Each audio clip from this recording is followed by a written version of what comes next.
Dear friends, in the last conference, I finished the commentary on the letter to the Church of Ephesus, chapter 2, and now I go on commenting the letter to the Church of Smyrna. So, Book of Revelation, chapter 2, at verse number 8. And to the angel of the church in Smyrna write the words of the first and the last who died and came to life. So again, Jesus introduces himself, borrowing features from the inaugural vision of chapter 1. I know your tribulation and your poverty, but you are rich. Look at the contrast between appearances. Apparently, Smyrna was a poor church, which may mean poor from an economic point of view, with little money. Poor maybe from a sociological point of view. You would not find many brilliant people or highly educated people in the community. We don't know. That poverty may have a wide range of meaning. But you are rich. This means you are rich from mine point of view. See, often human beings look at things one way, but God has a different view. This happened in the Old Testament, for example. Look at the story in the first book of Samuel about the designation of the king who shall substitute King Saul, who has been destituted. The prophet Samuel see the elder son of Jesse. Oh, he's certainly the one chosen by the Lord. And they'll say, no. I look at the heart. So, from Jesus' point of view, the church of Smyrna is rich in love, rich in merit, maybe. I know the slander of those who say that they are Jews and are not, but are a synagogue of Satan. That's a strong language indeed. What does it mean? Those who say that they are Jews and are not. We know that there were Jewish people in the city of Smyrna at that time. Now, as you know, all the first Christians were Jews, but later on, as you know, disciples were made from pagan origin, so they were not Jews. And also at the beginning, Jews were thought basically to be Jewish Christians were thought to be Jews with just with a particular belief. They believed that Jesus of Nazareth was the Messiah promised by God. Okay, but actually they were considered as Jews. But later on, too, there was a split between Jews and Christians, a painful split indeed, and Christians would no longer be considered as Jews. And Jews often would say, yes, no, those people, they are no longer Jews. And it seemed that this happened in the church of Smyrna. Now, in the Roman Empire, Jews were enjoying some privileges. They could keep the Sabbath, for example, and there were other privileges. But there are some reasons to think that the Christians in Smyrna were denounced to Roman authorities, maybe saying to them, well, actually, no, these people are not Jews. We know that this happened later in the 2nd century at the time of Polycarp, bishop of Smyrna, who was denounced, unfortunately, by some Jews of the city to the Roman authorities, and Polycarp suffered martyrdom. So those who are Jews but are not, here to understand that expression, we may refer to what St. Paul says at the end of chapter 2 of his epistle to the Romans. Romans 2:28. For he is not a real Jew who is one outwardly, nor is true circumcision something external and physical. He is a Jew who is one inwardly, and real circumcision is a matter of the heart, spiritual and not literal. So, to be a true Jew is not, first of all, to have received the circumcision. It is to be faithful to God's covenant and to have Abraham's faith. So here, there is a strong statement against some Jews from Smyrna, not all of them necessarily, but some of them. The slander of those who said they are Jews, they are not. They do not behave as they should as Jews. They are rather a synagogue of Satan. There's another passage in the New Testament which are actually a Johannine character, because we find it in the Gospel of John, chapter 8, in a strong controversy between Jesus and a group of Jews. John 8:37, Jesus tells a group of Jews, I know that you are descendants of Abraham, yet you seek to kill me because my words find no place in you. I speak of what I have seen with my father, and you do what you have heard from your father. The answer here, Abraham is our father. Jesus said to them, if you were Abraham's children, you would do what Abraham did. But now you seek to kill me, a man who has told you the truth which I heard from God. This is not what Abraham did. You do the works of your father, and so on and so on. And eventually, verse 44, your father is the devil, and your will is to do your father's desire. So, you see, your father is the devil, and you are a synagogue of Satan. Well, basically, it has the same meaning. It means that those Jews, enemies of Jesus in the gospel, or those other Jews in Smyrna, very hostile against to the Christians, were acting, guided, maybe unconsciously, guided by Satan. They were acting as instruments of Satan, unfortunately.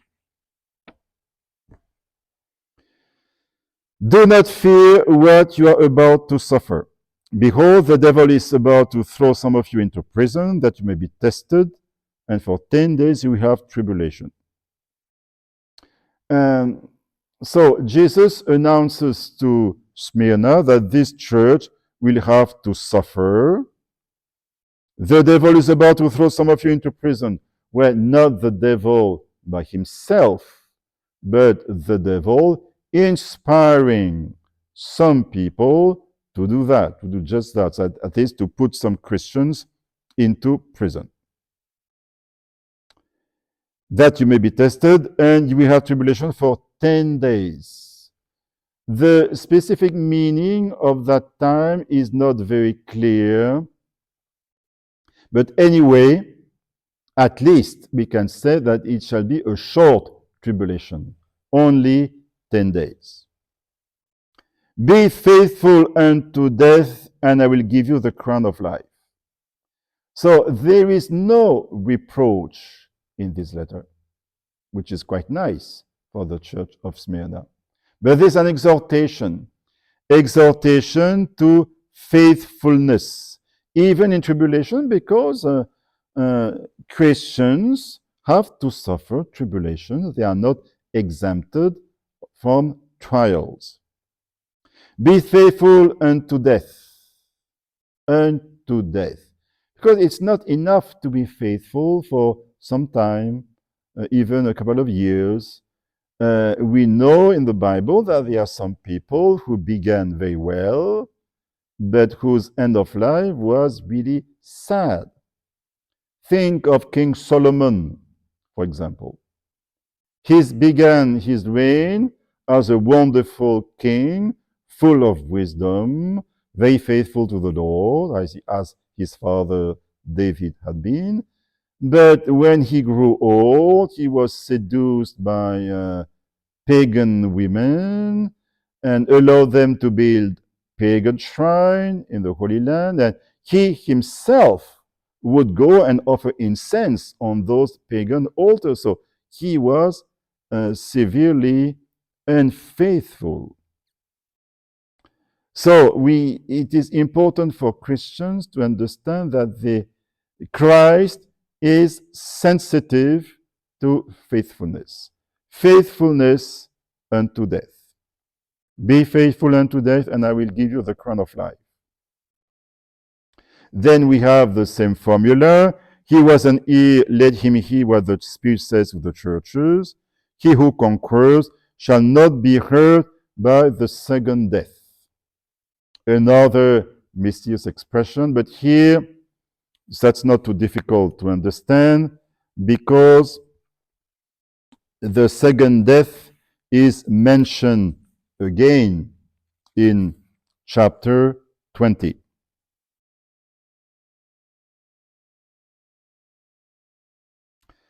The last verse of chapter 20 verse 14, death and Hades were thrown into the lake of fire. This is the second death, the lake of fire. And if anyone's name was not found written in the book of life, he was thrown into the lake of fire. So the lake of fire, that's a strong image for hell. So, he who conquers shall not be hurt by the second death. It's a way of saying that he who conquers has nothing to fear about hell. He shall be saved.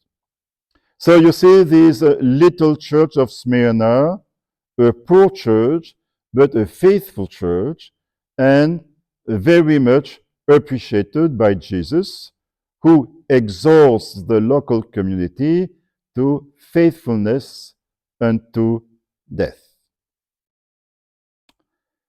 We now turn to the letter to Pergamum. Chapter 2, verse 12. And to the angel of the church in Pergamum write the words of him who has the sharp two-edged sword. I know where you dwell, where Satan's throne is. You hold fast my name, and you did not deny my faith, even in the days of Antipas, my witness, my faithful one, who was killed among you, where Satan dwells. So I know where you dwell, where Satan's throne is. What does it mean? Pergamum was the capital of the Roman province of Asia, and it was a place, a city with big pagan shrines, in particular in honor of Zeus, so the supreme god in Greek Roman religion and mythology. And there was a huge altar in honor of Zeus or Jupiter. And so where Satan's throne is, it's probably a reference to those pagan shrines and temples in Pergamum. It was a place of intense pagan worship. And for the book of Revelation, it is inspired by Satan. Well, that's not easy for Christians to live in a place where Satan dwells. It means that there's a lot of hostility to expect. I know where you dwell, where Satan's throne is. You hold fast my name. Good point. And you did not deny my faith, even in the days of Antipas, my witness, my faithful one, who was killed among you where Satan dwells. The church of Pergamum had a witness that is martyr, because the English term martyr comes from the Greek, and the etymological meaning is witness. The martyr is a witness par excellence because he gives the supreme witness to Christ. So congratulations to the church of Pergamum. In this church, there was a martyr, Antipas. Actually, we have no information about Antipas. As far as I know, there's only one patristic tradition in Tertullian, I believe. According to this tradition, Antipas would have been the leader of the Pergamum church, and he would have been burned to death. That is possible. But that's the only tradition we have with respect to Antipas. But anyway, the most important thing is not how concretely Antipas was put to death. The important thing is this man, member of the church, maybe his leader, was faithful to Christ even unto death. So, good points for Pergamum. But I have a few things against you. You have some there who hold the teaching of Balaam, who taught Balak to put a stumbling block before the sons of Israel, that they might eat food sacrificed to idols and practice immorality. So you also have some who hold the teaching of the Nicolaitans. We meet the Nicolaitans again, and here it shall be easier to understand who those people were. First, we have to understand the reference to Balaam and Balak. Now, here, the book of Revelation presupposes that, of course, you are familiar enough with the Old Testament to immediately remember who Balaam and Balak were. But anyway, this refers to the book of Numbers at the time of Exodus. Balak was the king of Moab, and Balaam was a pagan prophet hired by Balak, who asked him to curse Israel because the Israelites were crossing through the desert. Balaam accepted. So this you read in the book of Numbers, chapter 22, 23, 24. But eventually, Balaam was compelled by the Lord to bless Israel instead of cursing Israel. And at the end of Numbers 24, you read the beautiful blessing of Israel by Balaam, a pagan prophet. But there's another story which follows, and usually people are less familiar with it. Book of Numbers 25. When Israel dwelt in Shittim, the people began to play the harlot with the daughters of Moab. These invited the people to the sacrifices of their gods, and the people ate and bowed down to their gods. So Israel yoked himself to Baal of Peor, and the anger of the Lord was kindled against Israel. According to Jewish tradition, this happened as a trap at the suggestion of Balaam. Basically, the trap was this: let us put on the path of the Israelites in the desert beautiful young women from Moab. They shall seduce the Israelites, and afterwards they shall lead the Israelites to worship our God, the Baal of Peor. And actually, it happened. Solomon came into the same danger at his time. So it was no longer maybe a trap, but actually he was seduced by his many pagan wives and worshipped pagan idols. So this is the episode Jesus refers to in the letter to Pergamum. But by way of comparison, you have some there, so in Pergamum, who hold the teaching of Balaam, who taught Balak to put a stumbling block before the sons of Israel, that they might eat food sacrificed to idols and practice immorality. So, just as Balaam gave a suggestion, putting a stumbling block on the path of Israelites, so too in Pergamum, there are the Nicolaitans who suggest the local Christians to do such and such a thing. So, of course, making that comparison, the book of Revelation is quite clear. Those Nicolaitans behave like Balaam in the book of Numbers. So, what was the suggestion concretely? That they might eat food sacrificed to idols and practice immorality. Now, we have to know a little bit the local context. At that time in Greek and Roman cities, you did not have butcheries, shops selling meat, completely independent from pagan worship. Very often, pieces of meat would be offered in sacrifice in pagan temples, and then the leftover was sold in the city shops.